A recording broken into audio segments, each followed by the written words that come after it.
Hello दोस्तों, कमाई का अड्डा यूट्यूब चैनल में आप सभी का स्वागत है। आज यहाँ पर हम डिस्कस करेंगे रिन्यूएबल सेक्टर में बहुत ही बड़े लेवल पर बिजनेस करने वाले कंपनी के बारे में, जिसके पास दोस्तों आपको green hydrogen, solar energy, wind energy and दोस्तों अदर ऐसे जो इथेनॉल वगैरह, बायो एनर्जी, ऐसे ग्रोथेबल जितने भी सोर्स हैं जो कि नेचर से डिपेंडेंट है, उन सभी जो कंपनीज को ये कंपनी अपने सर्विसेज प्रोवाइड करने का काम करती है। इंडिया में बड़े लेवल पर बिजनेस फैला हुआ है और आप सभी को पता है गवर्नमेंट ये सभी सेक्टर पर कितना बड़ा यहाँ पर वेटेज दे रहे हैं। चाहे दोस्तों ग्रीन हाइड्रोजन की बात रहने दो, गवर्नमेंट ने इथेनॉल को भी कभी पीछे नहीं छोड़ा, ना यहाँ पर सोलर एनर्जी को। तो इन सभी में इसका जो बढ़ता हुआ वेटेज है कंपनी का, एक बहुत ही बड़ा बेनिफिट कंपनी के शेयर होल्डर के लिए दिखाई देता है। एंड दोस्तों कंपनी के अंदर एक धमाकेदार न्यूज़ आई है जिसका इस कंपनी को बहुत बड़ा फायदा मिलेगा, यानी कि इस कंपनी में करोड़ों का निवेश आपको अभी होते हुए नजर आएगा और आप सभी को ऐसे न्यूज़ पर नज़र रखनी चाहिए। और हम दोस्तों जिस कंपनी के बारे में बात कर रहे हैं उसका नाम है यहाँ पर IREDA, means Indian renewable energy development agency, जो कि गवर्नमेंट की कंपनी है। मार्केट में अभी लिस्ट होकर थोड़े यहाँ पर समय के अंदर ही इस कंपनी ने निवेशक के पैसे डबल से भी ज़्यादा किए और अभी मार्केट के अंदर हमें करेक्शन देखने को मिला। तो ये शेयर दोस्तों 217 या 215 से अभी यहाँ पर 170 रुपये पर ट्रेड कर रहा है। तो इसके अंदर खरीदारी करना चाहिए क्या, किस तरीके से परफॉर्मेंस रखना चाहिए? जो लोग इसके अंदर इंक्लूड होकर बैठे हैं, जब से इसका आईपीओ आया तब से किसी ने आईपीओ के बाद में खरीदारी की, बहुत अच्छे प्रॉफिट में है, तो उनको क्या करना चाहिए? ये सवाल मुझे काफ़ी निवेशक का था कि Indian renewable energy development agency इस कंपनी में हम क्या करें, एवरेज करें क्या, जो लोग टॉप पर खरीद कर बैठे हैं, और ये कंपनी एएसएम लिस्ट में है क्या, ये एक बहुत सवाल था। तो मैं आपको वो भी बताता हूँ। एडिशनल सर्वेलेंस मेजर जो लिस्ट होते हैं सेबी के थ्रू रखे हुए कुछ कंपनियों पर वॉच, वो लिस्ट में कंपनी ऐड है क्या, तो मैं उसके बारे में भी आपको डिटेल बताने वाला हूँ। आप यहाँ पर दोस्तों कंपनी के अंदर जो वैल्यू है उसको थोड़ा समझने की कोशिश कीजिए और साथ ही कंपनी के लिए जो आने वाला समय कितना ब्राइट है उसको यहाँ पर आप अंडरस्टैंडिंग कर कर आगे बढ़िए।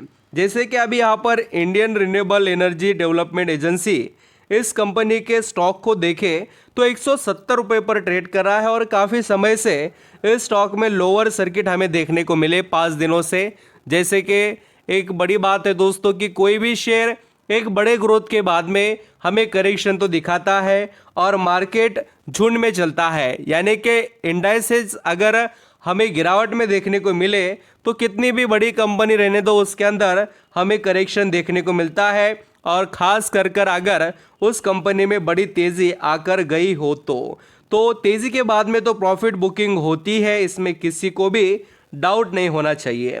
अब दोस्तों कंपनी लिस्ट होकर कोई बहुत ज़्यादा टाइम नहीं हुआ, इसकी लिस्टिंग कब हुई है देखिए 1 दिसंबर 2023 को, और जब से इसका आईपीओ आया तब से इसने कमाल कर दिखा दिया।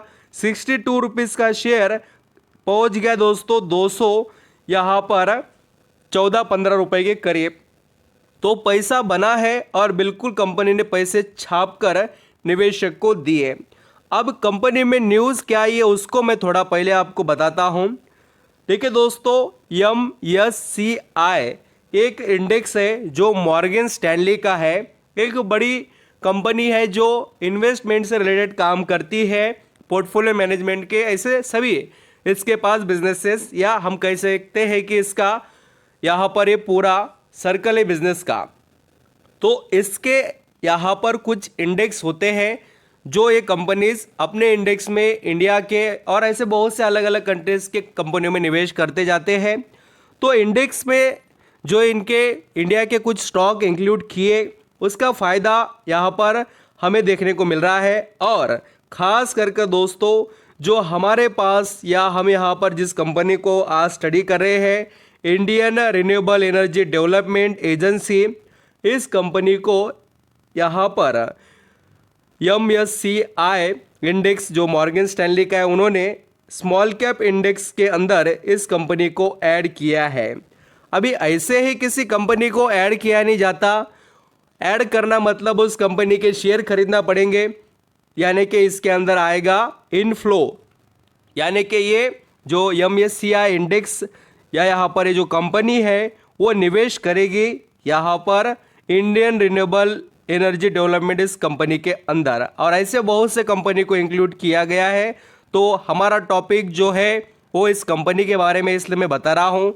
और इसके अंदर आपको $12 मिलियन का निवेश इस कंपनी के थ्रू देखने को मिलेगा। और दोस्तों ये फरवरी महीने के अपडेट के अंदर इन्होंने जो रिव्यू किया है, यानी कि जो चेंजेस किए हैं अपने इंडेक्स के अंदर, वो यहाँ पर आज बता रहे हैं। और ये पहले भी मैंने न्यूज़ कवर की थी, पहले कुछ हमने जो अलग अलग वीडियो में डिस्कस किया इस कंपनी को, तब मैंने आपको बताया था। और कुछ निवेशक जानते भी होंगे जो मेरे सब्सक्राइबर है। तो आप समझ रहे हैं ना कि किस तरीके से फ़ायदा मिलेगा। और ये कंपनी इतने बड़े इंडेक्स का पार्ट बन रही है, तो वो लोग इतना बड़ा पैसा ऐसे नहीं लगाते। ये बात समझने लायक है और आप उसको स्टडी कर सकते हैं। अब दोस्तों आगे बढ़ते हैं और कंपनी के बारे में कुछ समझ लेते हैं। अभी देखिए, सभी को सवाल था कि सर कंपनी के रिजल्ट क्वार्टरली अच्छे थे या नहीं, किसी ने देखे किसी ने नहीं देखे, क्योंकि उनको डिसीजन लेना है ना। तो मैं बता देता हूँ। देखिए दोस्तों, सितंबर और दिसंबर के क्वार्टरली रिजल्ट में अगर आप यहाँ पर रेवेन्यू देखेंगे तो कंपनी का आपको बढ़ते हुए नजर आएगा। 1177 करोड़ से बढ़कर 1253 करोड़ होते हुए नजर आएगा। और नेट प्रॉफिट अल्सो कंपनी का दोस्तों आप यहाँ पर इम्प्रूवमेंट में ही देख सकते हैं। एंड क्वार्टरली अल्सो कंपनी का सुप्रीम यहाँ पर परफॉर्मेंस है। ऐसा नहीं कि अभी परफॉर्म कर रही है, पहले कुछ परफॉर्मेंस नहीं था, बिल्कुल ऐसा नहीं है दोस्तों। कंपनी लगातार एक बड़े लेवल पर काम कर रही है और गवर्नमेंट का जो फोकस दिखाई देता है उसको देखकर हम कह सकते हैं कि ये जो यहाँ पर Indian renewable energy development agency IREDA, ये कंपनी बड़े लेवल पर काम कर दिखाने का पोटेंशियल रखती है। और ये कंपनी कोई ऐसी वैसी नहीं, बहुत पुरानी है, 1987 से वर्क कर रही है। और दोस्तों मिनी रत्न का ये पार्ट है, यानी गवर्नमेंट ऑफ इंडिया की, यानी कि पूरी तरीके से कंट्रोल सेंट्रल गवर्नमेंट के पास है इसका। और आप यहाँ पर समझ सकते हो। और बिजनेस सेगमेंट में अगर आपको देखना है तो इसके पास का बिजनेस है दोस्तों फाइनेंसिंग प्रोवाइड करने का। जितने भी कंपनीज, अभी आप बोलेंगे सर फाइनेंसिंग किस लिए क्यों लगती है, अभी मुझे बताइए। कोई आपका यहाँ पर बिजनेस है, आप सोलर सेगमेंट में काम करते हैं, आपको फंडिंग चाहिए, तो पर्टिकुलर आपके लिए एक ज़बरदस्त कंपनी बनाई गई है गवर्नमेंट की तरफ से है कि आप उस कंपनी से लोन ले सकें। आप ग्रीन हाइड्रोजन के बारे में काम करना चाहते हैं तो वहाँ से आप इससे कंपनी से पैसा उठा सकते हैं। तो ऐसे सोर्स इसके पास अवेलेबल है। और इसके जो यहाँ पर प्रोजेक्ट्स है वो किस सेक्टर में है तो आप उसको स्टडी कर सकते हैं। सोलर पावर, वाइड एनर्जी जो है, हाइड्रो पावर, ट्रांसमिशन, बायोमास, आपको ऐसे सभी वेस्ट टू एनर्जी, इथेनॉल, ऐसे सभी ग्रोथेबल सेक्टर में। और दोस्तों कंपनी प्राइवेट सेक्टर और गवर्नमेंट सेक्टर दोनों को लोन प्रोवाइड करती है, खास कर प्राइवेट को ज़्यादा, क्योंकि प्राइवेट कंपनियों के लिए बहुत कम अपॉर्चुनिटी होती है फंडिंग की, कहाँ से मिलेगा कैसे मिलेगा।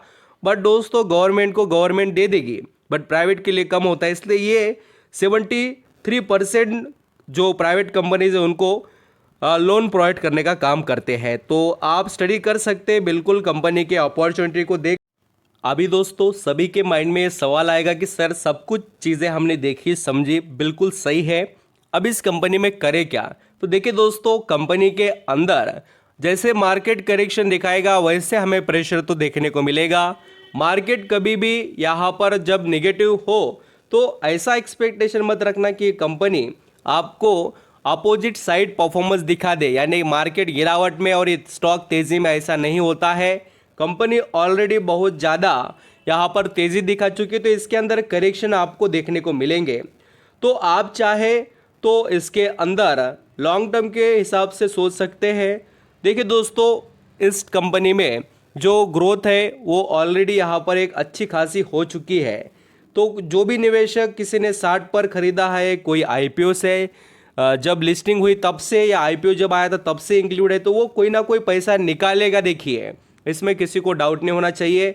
अब बात होगी कि इस कंपनी में करे क्या, तो मैं कहूँगा कि आप यहाँ पर अगर टॉप पर खरीद कर बैठे हैं, आपको एवरेज करने का मौका मिल रहा है तो बिल्कुल एवरेज कर सकते हैं।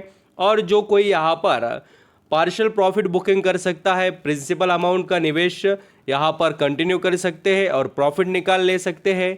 कंपनी ग्रोथेबल है, इसमें किसी को डाउट नहीं है। सिर्फ अब यहाँ पर आपकी मर्जी रहेगी, आप किस तरीके से सोचते हो और आपके लिए क्या यहाँ पर कंपनी का वेटेज है, उस तरीके से आप डिसीजन ले पाएंगे तो बढ़िया रहेगा। मेरा किसी को रिकमेंडेशन नहीं है, आप अपने हिसाब से अपने फर्दर स्टडी से डिसीजन लीजिए। Thank you so much.